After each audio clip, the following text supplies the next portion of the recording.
पक्का बनाया।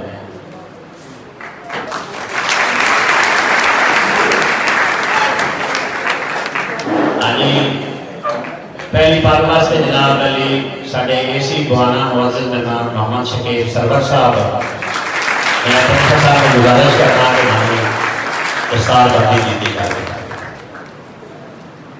दूसरी बात जनाब अली साहब,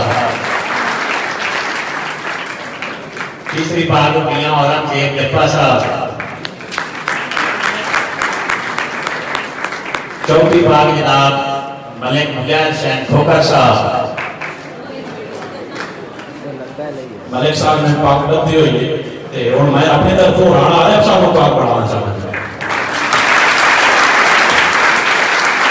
मेरी इस बात के नाल अगर चौधरी सरफराज गाजी मीठा का नाम रहा तो मैं कायदी बननी।